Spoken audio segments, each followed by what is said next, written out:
There is going to be an energy to game time decisions that you will feel night in and night out. We're going to go through every single thing, and I've got a great team behind me that's going to help me get the job done. I want this to be the place that people come to. We are going to hit every single one of those markets that you need to know about. There is not going to be a better place, I promise you, than Game Time Decisions. We will have everything at our disposal, and we will use that to our advantage. I'm Kevin Walsh. Tune into Game Time Decisions from 6 to 8 p.m. Eastern on SportsGrid.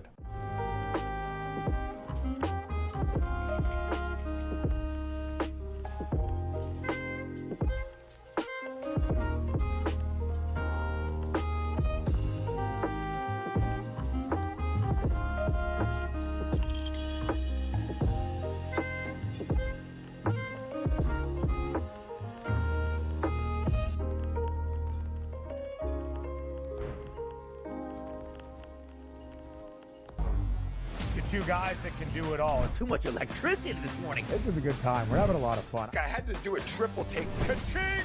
Why? Because of parity. I didn't mean to offend. Yeah, it's not going to happen. Load management is a dirty word. Let him rip. You know what? Circumstances provide the results. What? How do you do this once? Oh, Donnie, you got such a good show there. A network that is booming. The Early Line, only on SportsGrid.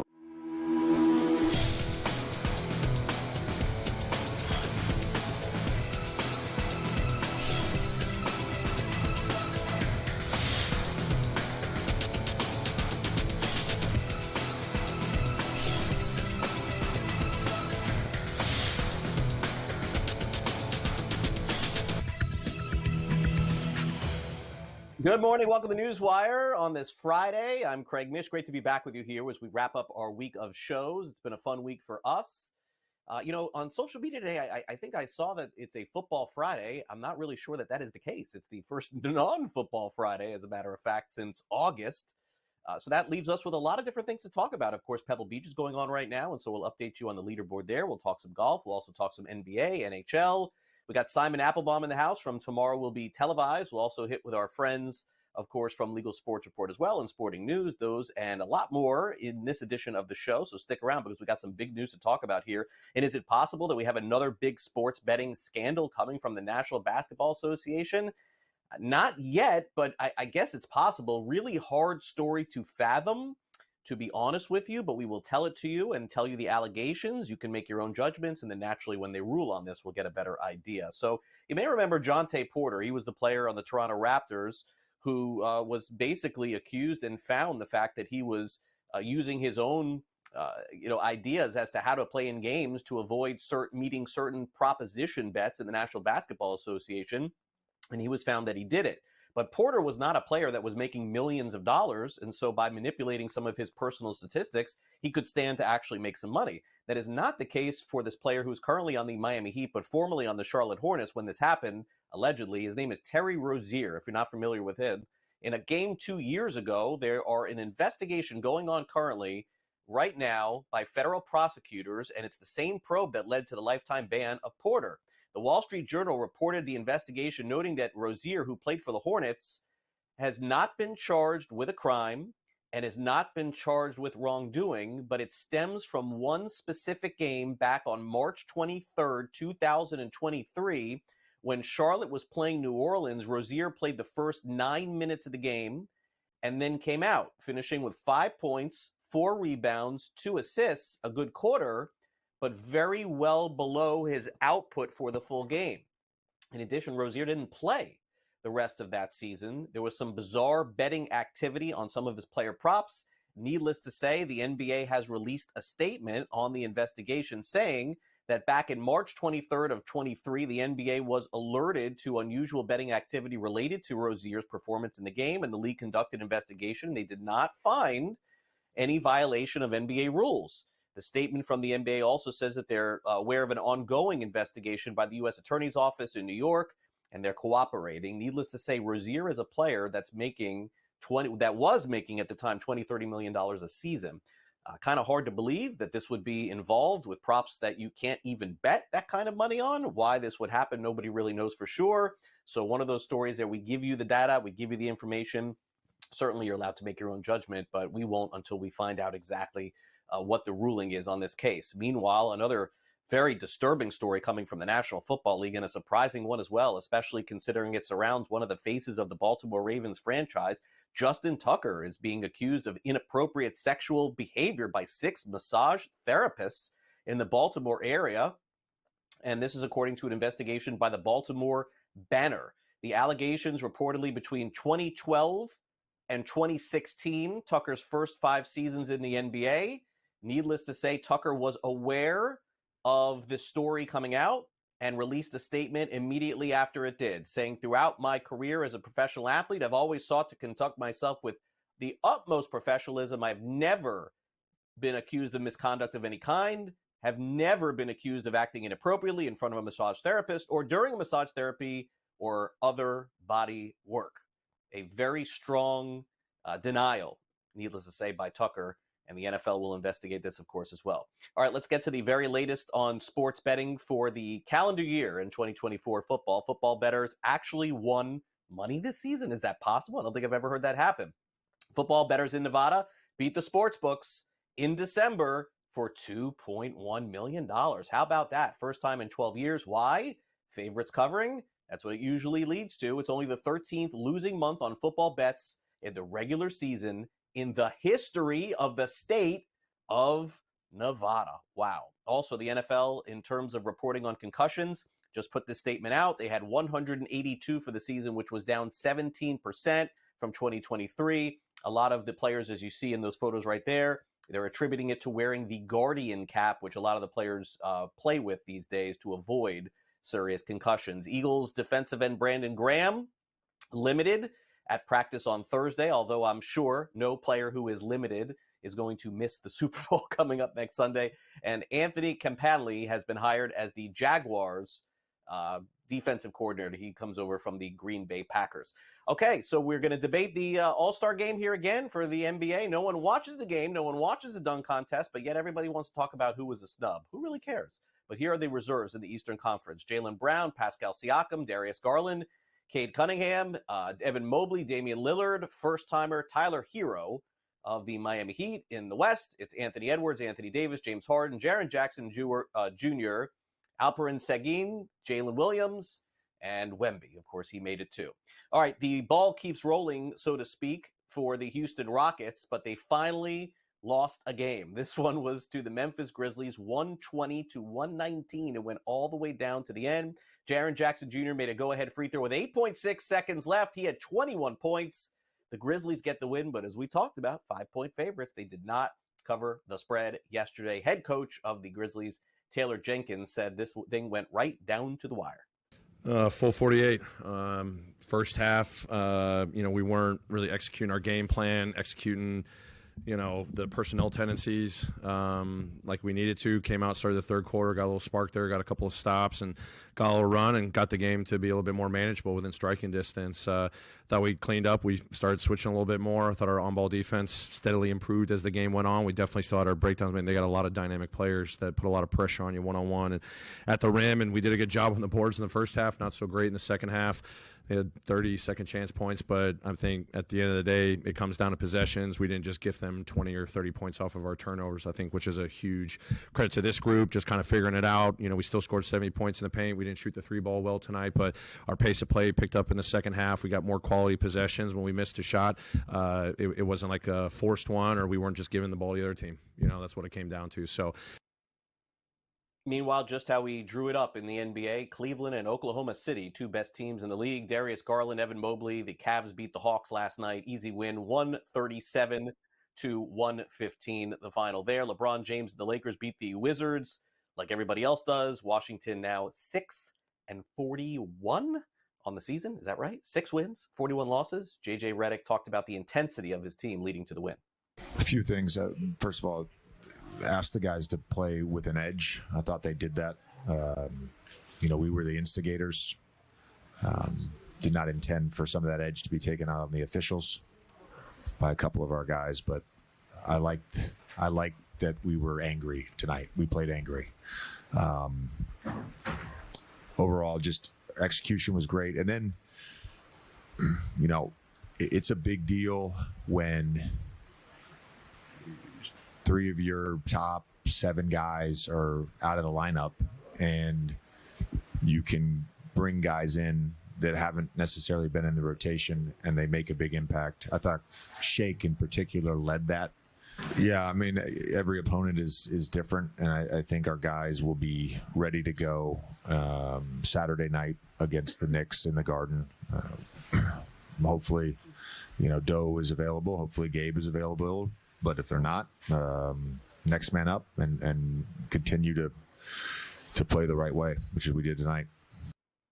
And one other final from the NBA notable last night: Anthony Edwards, 36 points, Timberwolves 138, Jazz 113. In Major League Baseball news yesterday, some of the final free agents are getting signed. Still some big ones out there, of course, as we head toward February. But Max Scherzer, his next destination is Toronto. 1-year deal, $15.5 million, played with Texas the last couple of years. Austin Hayes signs a 1-year deal, $5 million. He'll play the outfield for Cincinnati this coming season. And Jorge Polanco has decided, the infielder, to return to the Seattle Mariners on a 1-year, $7 million contract. Gilbert McGregor talking NBA next.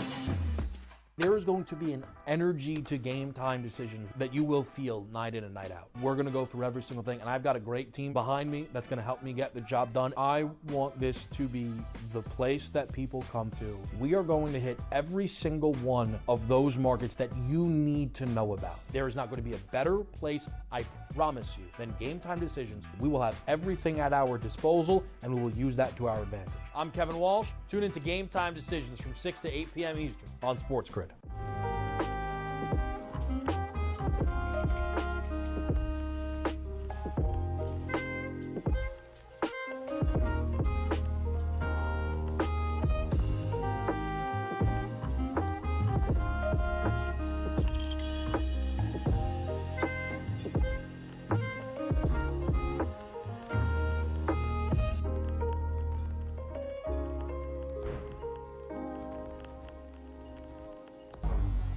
Two guys that can do it all. Too much electricity this morning. This is a good time. We're having a lot of fun. I had to do a triple take. Ka-ching!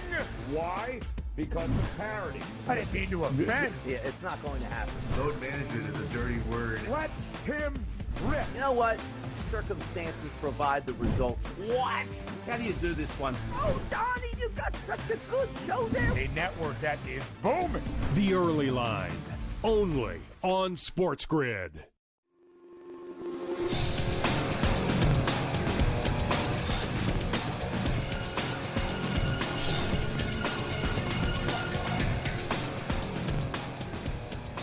All right, welcome back to NewsWire here on SportsGrid. The NBA All-Star Game is coming up real soon. In fact, the game itself is different than it has been in years past, but yet we're still, sort of having the same roster. I mean, it's really hard to figure out what the NBA is trying to do at this point, but everybody likes to debate things, Gilbert. So let's have our debate. Let's talk some reserves for the NBA All-Star teams, Gilbert, and we got a lot to cover here. So without further ado, let me run through these here for you.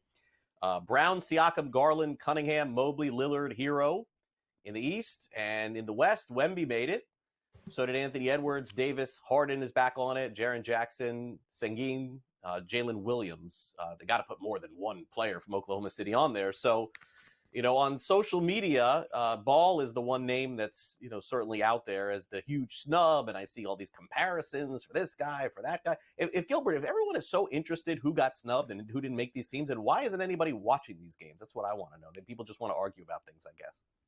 That's a great question. And it's funny. They kind of have the built-in excuse, Craig, right? Like, I'm not watching it because this guy got snubbed. It's really interesting how that revolving door works. But LaMelo Ball is certainly an interesting case because the fans wanted him in the game, and the media and the coaches didn't. So he didn't get voted into the All-Star game, and I'm sure people will cite the Hornets' success or lack thereof as the reason we won't see LaMelo Ball in the All-Star game. The other big snub is Trae Young, who is leading the NBA in assists and has, again, been snubbed from the NBA All-Star game. Domantas Sabonis leading the league in rebounds per game. So very strange to say that, at this mid-year checkpoint or the unofficial mid-year checkpoint, two statistical leaders aren't going to be playing among the 24 or 32 best players in the NBA because there is a different all-star format this year. But again, when you have rosters of 12 and so much star power in the league, everybody's not going to be happy. That's just not what's going to happen. Yeah, and on top of it, I think you do at some point in this league, given the fact that the game has lost so much popularity, if you're going to reward things that have happened in the first half plus of the season, you have to put two players from Cleveland in the All-Star game. In addition to SGA, you have to put Jalen Williams in the All-Star game. I mean, these teams have had the best starts in the history of their franchise, and you can't just not acknowledge that at the halfway point of the season. So for me, yes, I mean, there's a player or two that's certainly not going to make it. We're not going to be happy about it. But in the end, Gilbert, if we're not acknowledging at this point of the season how great Oklahoma City and Cleveland have been, what are we doing? Yeah, absolutely. And I have no issue with the Cavs guys getting in. I think that it's been a great year for Darius Garland, Evan Mobley, and Donovan Mitchell, right? So it's warranted for them to have those guys in the All-Star game. And I always say, if you think somebody's a snub, who should they replace? And I understand there's a case maybe against Damian Lillard, maybe a case against Jalen Williams for OKC. But like you said, they've had such a great start to the season. I think that's huge. And Tyler Hero, Jaylen Brown, other guys, the people who have kind of spoken out about as well. But I think Tyler Hero's kind of been a lone constant for the Heat through a season that's otherwise been pretty much as bad as possible. So he deserves a little bit of just due for keeping that team in the top six, everything they're dealing with. But all in all, I'll watch it. We'll see how it turns out. Yeah, what's going on with the Heat? Why? Have they had any drama or anything going on? Maybe a thing or two. I don't know. I haven't been paying any attention to that. Just kidding. All right, so somehow the Rockets were 5-point underdogs, Gilbert, last night. I didn't understand. We've talked about this on the show yesterday, and you know me, I'm not the smoothest guy with some of these odds and stuff with the NBA, but I looked, they showed it on my screen, and it was like the first pick I think I made all season. I'm like, wait a second, Houston's 5-point dogs? Don't they win every single game? They almost won last night. I'll give credit to the Grizzlies for getting the win, so I suppose if you did a money line parlay or something like that, you pick that up. But my gosh, I want to get out of the way of the Rockets right now. Either they win or cover every game. Absolutely. Again, that's a testament. I feel like it's the third week in a row where we've kind of sung the praises of the Houston Rockets, and this was a great matchup. Without Şengün, without Ja Morant, these two teams still got after it. They're right at the top of the Western Conference right now, and I would not be surprised to see these two teams meet in the postseason. And based on the way last night's game went, it would be an entertaining series. Credit to Jaren Jackson Jr., an all-star, closed it and brought it home for the Grizzlies. All right, so let's take a look at last night's game. Minnesota, Utah, real quick there. Timberwolves have won 5 straight games. I know they're not one of the favorites to win the West, but if they continue to play like this, maybe they'll pick up some ground. It seems like it's the team, a lot of new pieces. They're figuring things out. Anthony Edwards had a great month of January, closed it out with 36 points last night, averaged 30 points in the month. And Utah is a team that's, I'll just say, focused on the future. So wins and losses aren't necessarily a thing they're focused on this year. All right, so now the Nuggets play the Sixers tonight, Gilbert. Normally what happens when we talk about the Sixers here on the show with you or any of my other guest contributors is I look at the line and I don't understand it. But Frank, our producer today, he let me in finally on the secret here because there's always something going on with Philadelphia. So now I understand why Denver's 9.5-point favorites tonight at Philadelphia. Usually I have to ask my contributor like you, like, hey, what's going on? Why are they 9.5? So Joel Embiid, shocker, he's out of tonight's game. Do you give Philly any chance to keep this close? I got to tell you, Jokic is on some heater right now. It's like a triple-double every single game when I wake up and see the box score. Yeah, it has been, and I wouldn't be surprised if he gets another triple-double tonight. It's incredible and amazing to see the odds for him to get triple-doubles on a nightly basis. It's like something that's just expected at this point. The only thing that gives me a slight lean towards Philadelphia having a chance is that they've won 4 in a row. They've gotten 2 wins this week. They just beat the Lakers earlier in the week, and Tyrese Maxey had a big game there. So if he can have another big game, point guards do tend to find some success as playmakers and scorers against Denver. That's their key to have a chance to win. All right, finally, tough one tonight, late night, Suns and Warriors. Suns -1.5, total 229.5. Warriors starting to play a little bit better. This is probably a little bit of an even matchup here. Phoenix slightly better. What do you think? You know, these are two teams who are in the same spot in the standings, basically, but for different reasons. I think the Suns have been kind of floating, obviously, in those trade talks with Jimmy Butler, Bradley Beal, kind of on his way out, maybe. The Warriors have been clawing just to try and find ways to win. The last time these two teams played, it was because of big nights that Draymond Green and Jonathan Kuminga had that lifted the Warriors over the top. I don't expect either of those guys to play tonight, so I like Phoenix here. Kevin Durant back in the Bay. Another big night for him. Seems like it's in the line.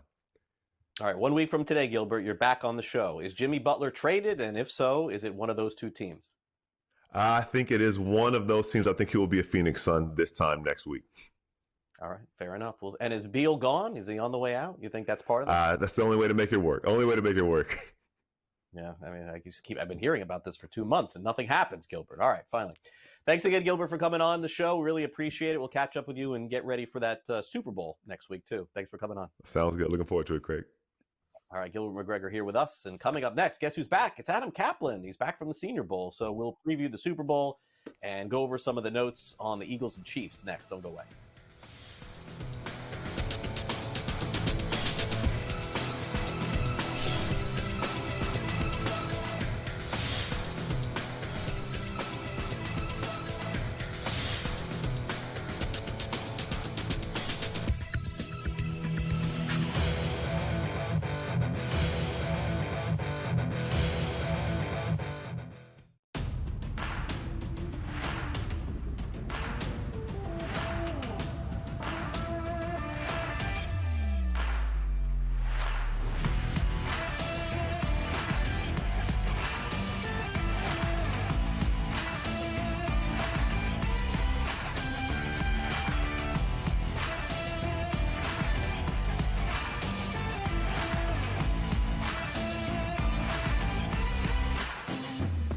There is going to be an energy to game time decisions that you will feel night in and night out. We're going to go through every single thing, and I've got a great team behind me that's going to help me get the job done. I want this to be the place that people come to. We are going to hit every single one of those markets that you need to know about. There is not going to be a better place, I promise you, than Game Time Decisions. We will have everything at our disposal, and we will use that to our advantage. I'm Kevin Walsh. Tune into Game Time Decisions from 6 to 8 p.m. Eastern on SportsGrid.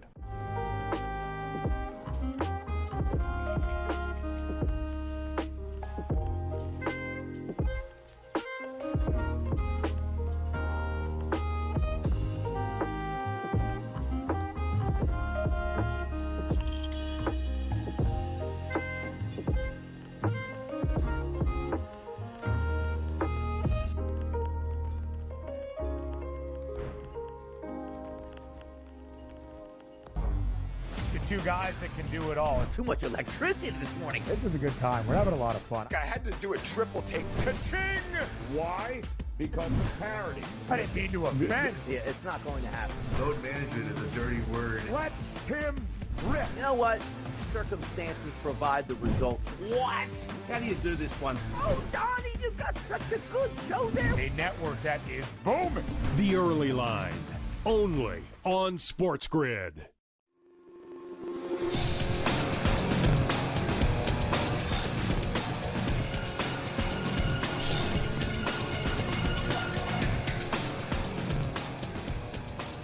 All right, welcome back to NewsWire. Adam Caplan is back from the Senior Bowl, and we'll talk about the Super Bowl. But first, let's hit Adam on, let me see. Let me take a look and see what we're doing here first. Okay. Let me ask you, Adam, about the Senior Bowl first before we get to the Super Bowl here. A couple of minutes on that, because we got 2 weeks to a few days till the Super Bowl. Your experience of being out there, I know it's decades of doing it. Anything interesting? Let's start there. Yeah, man, it's actually been my 24th. That was my 24th Senior Bowl. In fact, my first one, this isn't interesting, was 2002. It was the David Carr draft, the first pick overall out of Fresno. So David was there, and I would see his brother Derek a decade later being drafted by of course, the Raiders in the second round. But yeah, I would say this. Now, the vibe that I got on the quarterback group, which was not great, by the way, in Mobile this week, and the game is tomorrow, by the way, is that right now, there are only 2 quarterbacks going to be drafted in the first round. There could be as many as 4, and typically are 4 to 6 in each draft. We saw Bo Nix, by the way, who was a Senior Bowl quarterback who surprised a lot of people. He did a good job. He was a little bit farther ahead than I think most NFL people thought. Now, Milroe, I know there's video out there, Jalen Milroe from Alabama. It hadn't been a great week for him, but we have to be very careful. Craig, quarterbacks are working with receivers for the most part they've never worked with before. Timing is typically not great. We've seen that. So you got to be careful with that. I would say that the edge rusher group is very good this week. In Mobile, you'll see that in the game tomorrow. But let's just be careful with the quarterback group here. Sometimes, and I've seen this before, they get propped up and they wind up not being nearly as good as people thought. But also over the 3 days of practice, which are Tuesday, Wednesday, and Thursday, today is a walkthrough, tomorrow's the game. Guys could also help themselves. I'm going to give you an example also when guys could change positions. I think it was either 02 or 03, Craig. It was really interesting with Antoine Randall, who's now one of the better receiver coaches in the National Football League. He was an option quarterback at IU. He went there. He did not play quarterback. He was a slot receiver that week.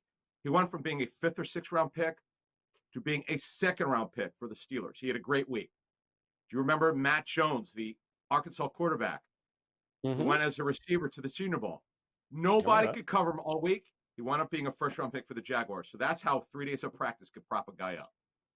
Yeah, and I would tell you this, Adam. I don't care. I will, on the day after the drafts are over on the Monday, when you come back here on the show in April, May, whenever it is, if less than 3 quarterbacks are taken in the first round, I will put a clown nose on my nose right here with you on this. I would probably guess there'll be 5 in the first round. This is nonsense. Every single year it happens. Every single year a guy's hand is bigger than we thought. Some team, the Raiders, I don't know. Seattle, they decided they found their franchise guy. It's the Penix. It happens every year. Jordan Love, they get propped up. The helium is insane for these quarterbacks. I understand, what you're saying is, I'm not questioning the reporting at all. It's just by the time the draft comes, everybody's looking for that Kenny Pickett. It happens every season. Yeah. Go ahead. Give me another one. Dart? Jackson Dart? Yeah, Jackson Dart is a guy. Guaranteed. First round pick. Guaranteed. He is the Bo Nix. I felt this way for a couple months. Just talking to scouts. He is that guy. Now, he has a 3-quarter throwing motion. It's not going to be for everyone. You got to get through his mechanics. Decent enough athlete. Put up big-time numbers at Ole Miss. This guy's a very talented quarterback. He's not going to be for everybody. But to me, Bo Nix, I could just tell you, talking to a lot of teams before the draft last year, some of the scouts I talked to had 3rd-round grades on him. But Sean Payton, this was this guy. Well before the draft, it got out that this is the guy that Sean Payton was very high on, I was told. And there you go. He's that guy. So you're right. You're probably going to be right. Milroe's that guy, could go in the back of the first round. Dart's another guy, top 50 pick for sure. Quarterbacks always go higher than you think. You're absolutely right. You nailed that one. I don't disagree with you there. Yeah. So look, I obviously there's going to be a lot of people rooting for the Eagles in the Super Bowl. It's hard to make a case to bet against the Chiefs at this point. They are a 1.5 favorite. The total seems to be fluid, 49, 48.5, maybe some 49.5, depending on where you're betting it. Yep. I'm just looking for a competitive game, aren't you? Oh, yeah. Look, they met 2 years ago. Probably Jalen Hurts' best game as a professional. He was phenomenal in that game. I know that the Eagles fans won't let up on the fumble, but folks, he was phenomenal in that game. You got to put that to the side. How did he throw the football? He was great. You and I have talked throughout the season with Hurts' issues with processing and getting rid of the football. He played very well last week, and he showed that knee is pretty good. So if you like that rushing prop, folks, that's one to take a look at. We'll talk more about that next week, but that's when I'd start looking at that rushing prop. All right. Adam, truth be told, sent so many really good notes for the show that we'll save them for next week because we're out of time here. I had to get in the Senior Bowl stuff before. We're going to have Adam on. He's at the Senior Bowl. I'm going to ask him about it. Thanks again for coming on, man. We'll talk next week. You got it. Thank you. All right. We'll be right back.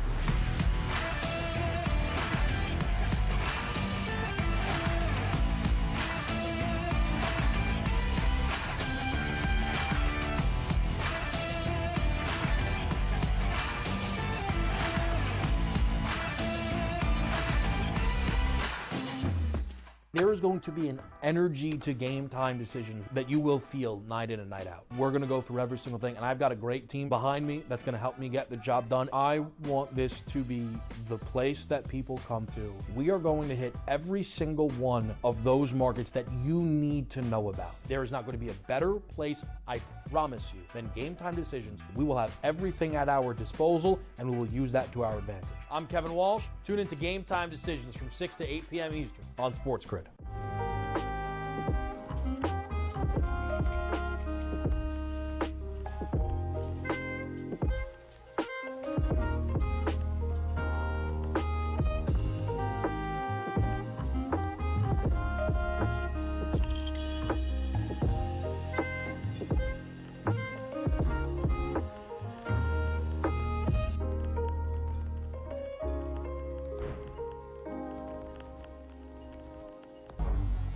Two guys that can do it all. Too much electricity this morning. This is a good time. We're having a lot of fun. I had to do a triple take. Ka-ching! Why?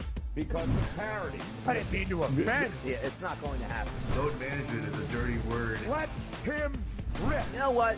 Circumstances provide the results. What? How do you do this once? Oh, Donnie, you got such a good show there. A network that is booming. The Early Line, only on SportsGrid.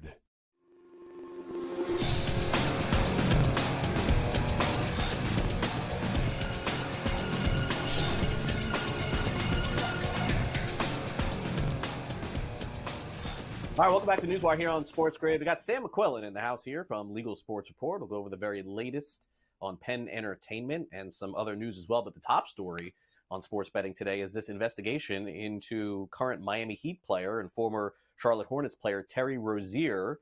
Very similar situation to Jonte Porter. It's over player props, individual player props. And Sam, this one, got to tell you, hard to believe. I know that's been sort of investigated already.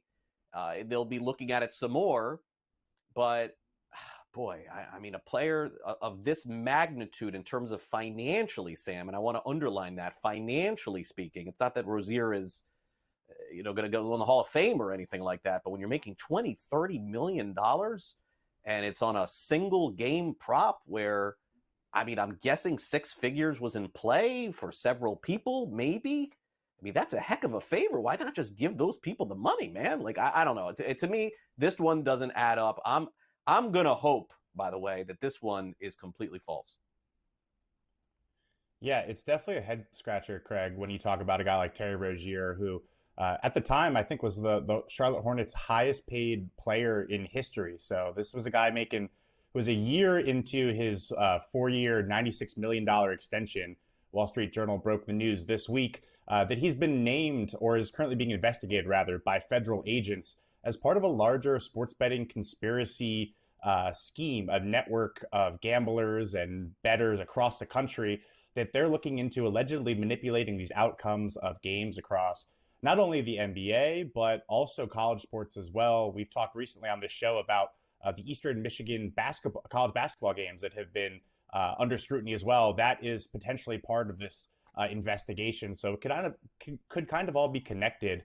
This was the same investigation, of course, last year that led to Jonte Porter, the former Toronto Raptors swingman, who, as you point out, was not a guy like Rozier making $25 million a year. This was a guy on a veteran minimum contract who had kind of been fighting his way to stay in the league, had been on 5 teams, who was in significant gambling debt, and would text these gamblers who'd been named in this criminal investigation, hey, I know I'm not going to play tonight much, or I'm going to fake an injury, bet on my unders, that sort of thing. And that set off red flags because you got a guy named Jonte Porter who nobody really knows who that is. All of a sudden, he's the most bet player at all these sports books. So that was pretty easy for investigators to catch.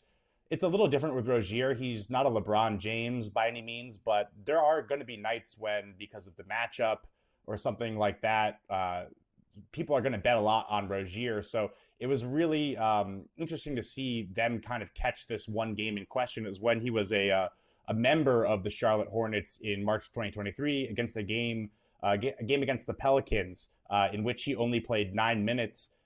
There was some weird social media kind of discourse at the time. A lot of people wondering, hey, it's like a minute to game time. Why have Rozier's markets been pulled? This wasn't a guy who had been injured recently. There was no questionability. So anytime a guy gets pulled before game time, it's usually because, some last minute injury reporting, but there was no reporting surrounding that. So a lot of people were wondering why. A lot of people actually posted on social media that I don't know whether it was a joke or whether there's some truth to this, that they had inside info that he wasn't going to play much. Right. Of course, what does that really mean? Does that mean, oh, I just have been following the NBA closely, I have a buddy who works for the team, I know Rozier? We don't know all these things yet. So we're kind of still figuring out exactly what is going on. All we really know is that this one game where he went from playing 30 minutes all season to just 9, saw a sizable amount of action on all of his unders specifically. So his lawyer has come out and denied pretty much any wrongdoing, saying, there's no way he was involved in anything bad. We'll let the investigation play out.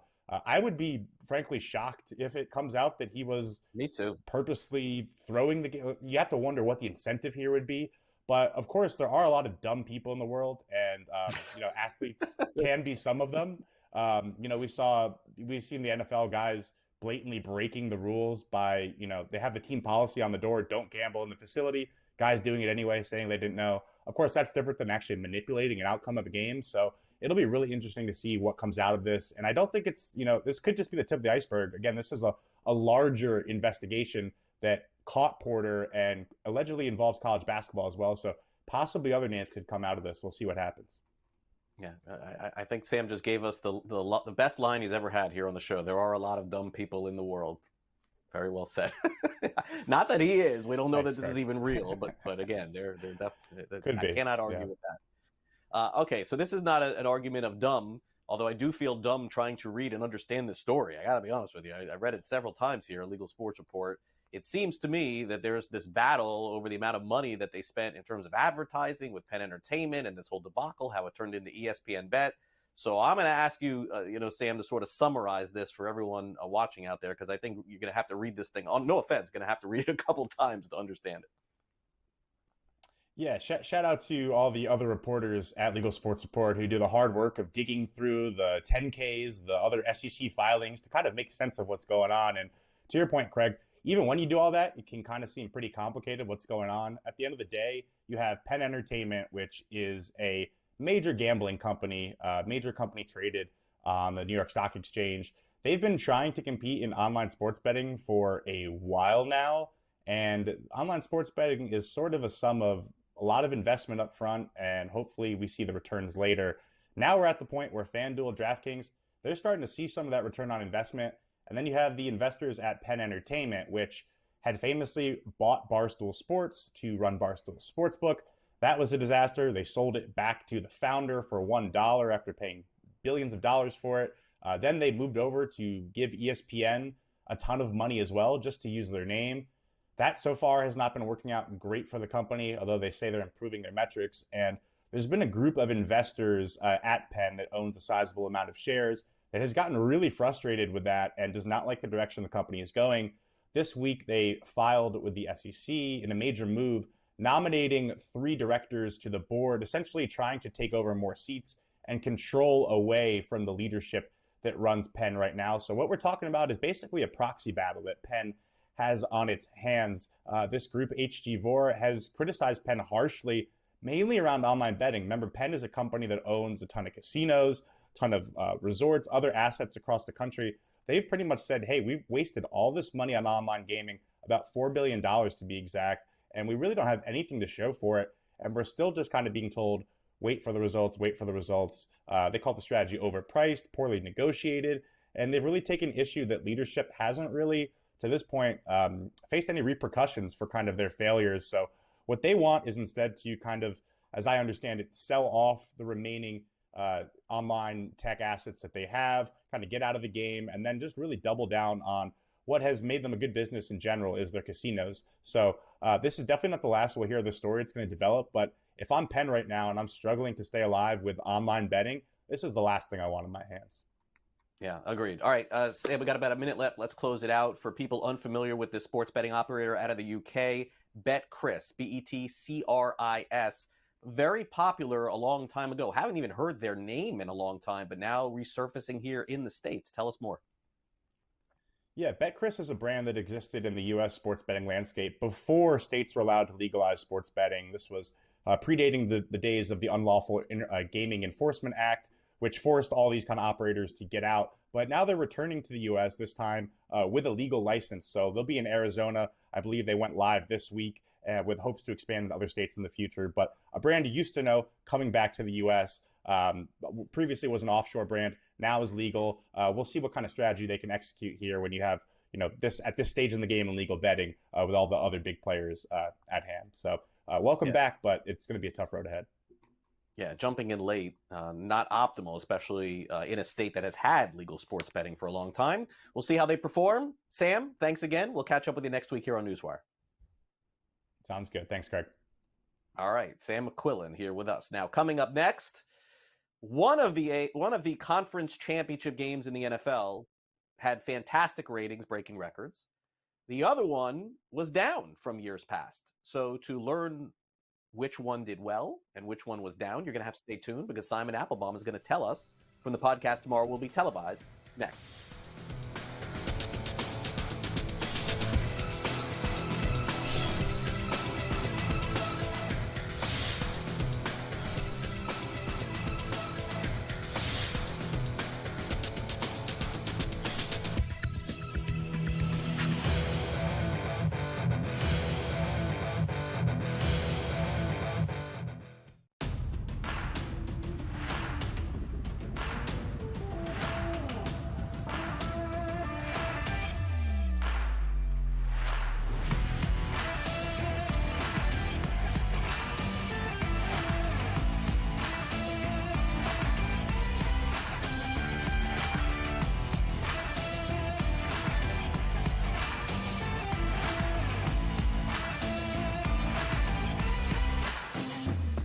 There is going to be an energy to game time decisions that you will feel night in and night out. We're going to go through every single thing, and I've got a great team behind me that's going to help me get the job done. I want this to be the place that people come to. We are going to hit every single one of those markets that you need to know about. There is not going to be a better place, I promise you, than Game Time Decisions. We will have everything at our disposal, and we will use that to our advantage. I'm Kevin Walsh. Tune into Game Time Decisions from 6 to 8 p.m. Eastern on SportsGrid.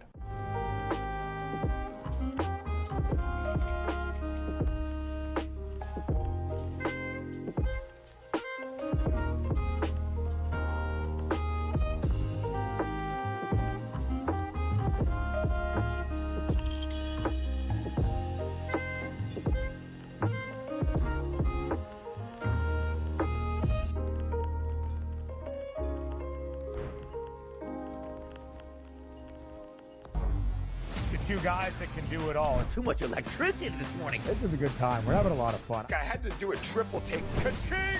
Why? Because of parity. I didn't mean to offend. Yeah, it's not going to happen. Load management is a dirty word. Let him rip. You know what? Circumstances provide the results. What? How do you do this one? Oh, Donnie, you got such a good show there. A network that is booming. The Early Line, only on SportsGrid.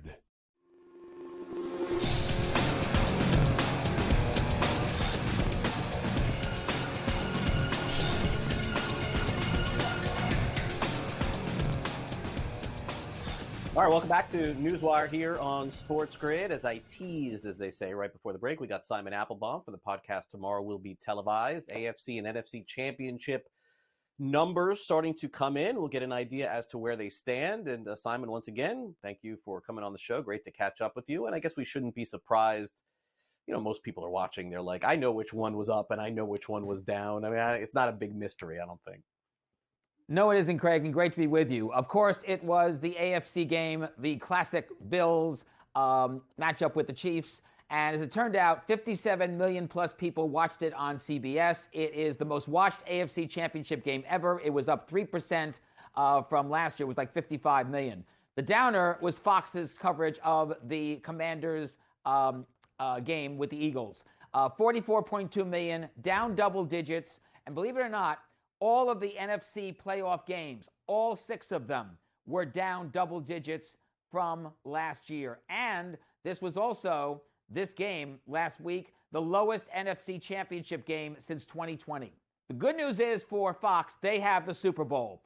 And if you haven't heard, Fox is getting advertisers to pay $8 million or more. That's $8 million or more for a 30-second spot. It was $7 million last year when it was on CBS, and at least 10 advertisers, I believe Anheuser-Busch, Uber Eats, and others, are paying that fee. And when you consider the fact that Fox is going to run it on Tubi, their multi-channel bundle, which will be 2 feeds, the regular feed and also an Ultra HD feed, 4K, will be on Tubi exclusively. Then you have Fox Deportes, and you have also the simulcast with Telemundo doing it as well. You may have, if this game is close, and a lot of people think it is going to be a close game, this could be the highest rated Super Bowl ever.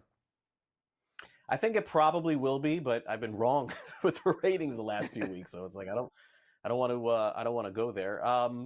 So let's start off with the AFC Championship. 57.4 million viewers, as just mentioned, on CBS. This is not a surprise, and I guess the thing for me, Simon, is that it seems like it's not so much the fact of the matchup. I mean, am I crazy in saying that it feels like it's any game the Chiefs are involved in at this point? Yeah, it was the matchup. It was an incredible game. Great performance by Mahomes, great performance by Allen, and you also had the controversy of, did Allen make that first down? And even though Jim Nantz and Tony Romo and Gene Steratore all said he did make it, the real referees really didn't. That added, I think, to the game. It went down to the wire. You couldn't have asked for a better AFC or conference championship game. And as it turned out, this was the best watched AFC game in history. And I think it may give us a sneak preview of what's going to happen next week, a week from now. Yeah, NFC numbers were down from where they were a year ago. So, certainly I think, Simon, probably just the way that game played out was the reason why. Yeah, it was a blowout. You had the Commanders, despite the allure of Jason Daniels. He couldn't get off the ground because of all the fumbles and interceptions and so on. And the Eagles played a great game. And even with Saquon Barkley doing an incredible and really incredible, one of the most incredible conference championship performance of any player. First play from scrimmage, 65 yards for a touchdown. It's an incredible run by Barkley. That could not get Fox out of the double-digit hole. Okay, so now let's get over to a new contract extension for ESPN and the ACC. They're going to be using that option to televise sports through 2036, live sports, just more money, Simon. That's basically the deal at this point. How could you give up any Big Five conference? No, you certainly can, especially when ESPN owns the ACC network. They had to make this contract extension for a number of reasons. One, the ACC network. Number two, as we've talked about before, the ESPN college football bowl games. Many of them are going to be up for bids at the end of this year. And don't forget, you have a number of ACC berths in those bowl games. So they had to get this deal to have an edge on keeping those college football contracts involving the bowl games involving ACC teams. And third, remember, ESPN has a mega content format coming out this fall, which includes sports betting. And you want every possible attraction you can. And of course, with the ACC, even if Clemson, Florida State still has the lawsuits, they're going to have a lot of teams, high-powered teams that will be involved in those games. All right. Now, the Texas Rangers made big news this week as they announced that they're headed over to their own network, which is actually also, being used by the Dallas Stars. It's called Victory Plus, and it's a new streaming service, Simon, which we're seeing happen across baseball this season. I don't know that we're at a dozen teams, but we're certainly close. And my guess is by next year, we're going to be at about half. I mean, this is just what the future holds until, Major League Baseball. I think, the idea is Major League Baseball wants to grab all the teams. They're just waiting for all of the, chips to fall. Some of these teams, certainly got bailed out by, FanDuel and some other sponsorships. But the Rangers basically decided they can make their own money, right? Like they can make more money doing it on their own as opposed to staying with one of the RSNs. Absolutely, Craig. And they're taking, by the way, a thought from the season passes that you've had, MLB, NBA, NHL, MLS, doing. It's a season pass deal with Victory Plus. It's direct to consumer, which means they'll use smart TV sets and devices. And if you want the Texas Rangers games that way, you'll pay $100 a season. This year, $100 next year if you want to keep going. Now, incidentally, that's not the end of the TV situation for the Rangers. They're apparently going to have a linear TV deal of some sort, whether it's cable, whether it's smart TV set a device on a channel, and we should be hearing that sometime next month. But it's going to be interesting to see whether if the season pass deal is adopted by a team, not a league, a team, whether you'll see other MLB teams or individual league teams from other sports leagues, whether they'll do the same kind of season pass deal. Now, Saturday morning, Simon, used to be reserved for people like us waking up and watching cartoons on Saturday morning. The NHL is jumping into this. Tell us more. NHL Network tomorrow is going to take, you know how we've had, the NBA, NHL with Disney Plus, other networks doing the animated games in terms of special games. Well, now they're going to be doing it on a weekly basis with individual games. They will go on the NHL Network starting tomorrow, 9 a.m. Eastern Time. It'll be very interesting to see whether you can make a weekly series out of animated NBA. These are actual NHL games that will be not real-time animated, but animated before they go on the air tomorrow, starting tomorrow. Smurfs was the one for me in the 80s and 90s that I used to wake up for. Finally, Simon, 30 seconds ago, any end in sight with this MSG Optimum dispute? My gosh, it's gotten so ugly.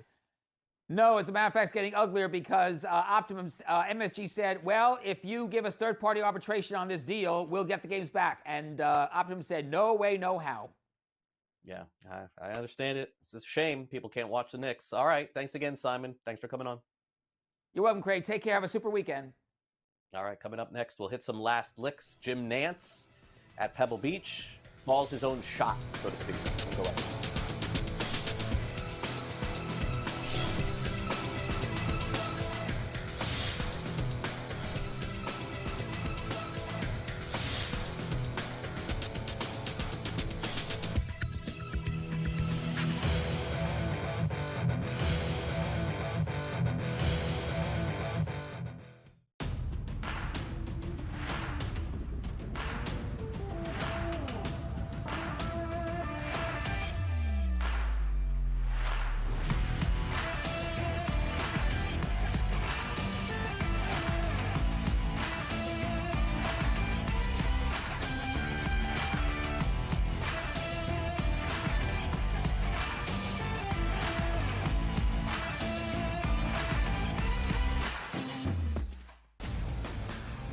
We're going to get rid of all the badness, if you will, over the past few decades for the Raiders and set yourself up. It's a horrible job to take if you expect to win, but it's not a bad paying gig, so go ahead and take it. With an owner in Mark Davis who has continued to make bad decision after bad decision. Does Pete Carroll leave a culture behind that Joe Brady in 2 to 3 years takes over? The Early Line. Only on SportsGrid. He did nothing for 5 weeks. So he's becoming his brother. So I don't want to hear about how great TJ Watt is with his 0 playoff wins. And he's the first guy to admit it. He comes right out and says, I've never won a playoff game. I don't matter. All right, at least we all know who the best player on the team is. It's George Pickens. If you don't believe that, well, then screw you, too. Pharrell, Coast to Coast. Only on SportsGrid. We'll see if they get McCain back. Kelly Oubre, Yabusele's been good. Caleb Martin's a defensive specialist. Andre Drummond can still give you, almost a double-double at any point. I can't go south on this team. And now you're giving it to me at 2-1 to make the playoffs? To be in the Final 8? Folks, give me the Philadelphia 76ers to make the playoffs at plus 210. Betting above the rim. Only on SportsGrid.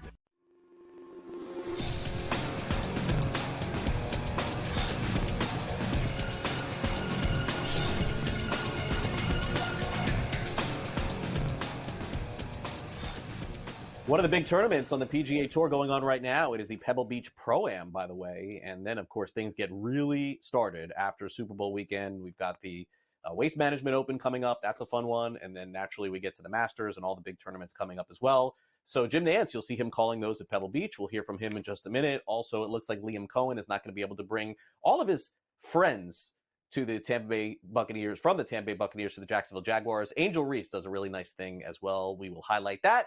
It's time for Last Licks.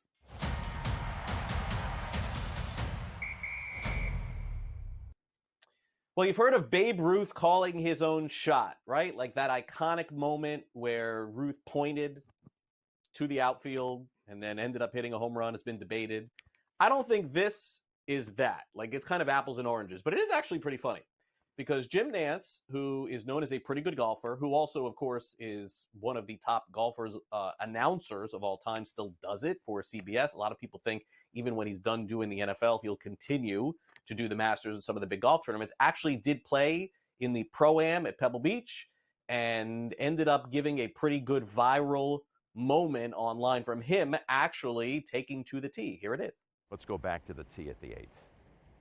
Where Nance at 1 under par has been wavering on whether they hit driver or 3-wood. He's going to go driver, knowing he's got this little kind of quick, nervous, over the top to the left, but there's room to the left. So he's going to go driver here. He's thought it through. A little toey, but I'm going to get away with that one. That'll work. That'll work. I got a fairway. I got put another point on the board.